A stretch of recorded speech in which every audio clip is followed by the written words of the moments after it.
Learn about another voice and culture of Taiwan with We Love Hakka. 现在就让我们一起加入客家风情，大家来讲客家吧。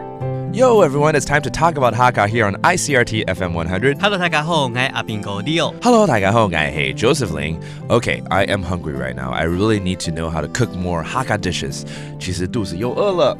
然后呢，最近真的很勤奋的在学习煮菜。然后既然有 Leo 这样的朋友在这儿，应该要多教教我怎么来煮一些客家料理。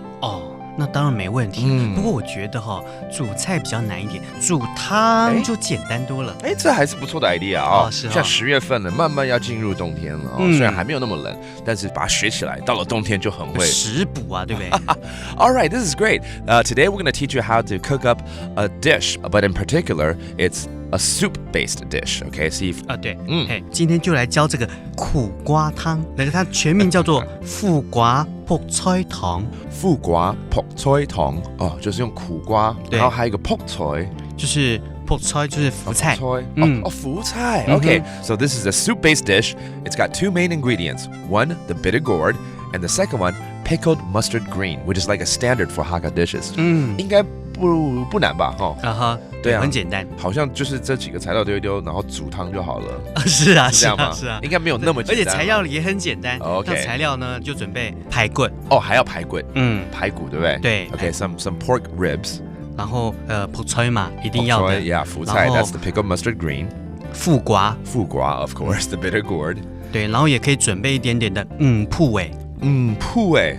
在写信啊铺尾就是那个小小的鱼干。little dried fishes. Okay, those would add flavor. 会有点比较鲜味的感觉。对。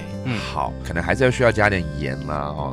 当然啦，像一般我们的煮法就是排骨啊，先加水去煮一煮，大概煮了一段时间，然后再把我们的苦瓜、朴菜啊，还有鱼干啊，把它放下去，再焖个大概30分钟。然后加点调味，加点盐巴，就 OK 了，就很好吃了。Yeah, that sounds right. Okay, so it takes about 30 minutes to prepare this dish. You would first prepare your pork short ribs, cook them a little bit, and then dice up your bitter gourds, and then also prepare the pickled mustard green, and put in a little bit of what Leo just suggested, some dried fish, all right, into the soup. Simmer it for about 30 minutes, and voila, there you go. You have the bitter gourd pickled mustard green soup. Okay, 所以整道菜就叫做富瓜朴菜汤。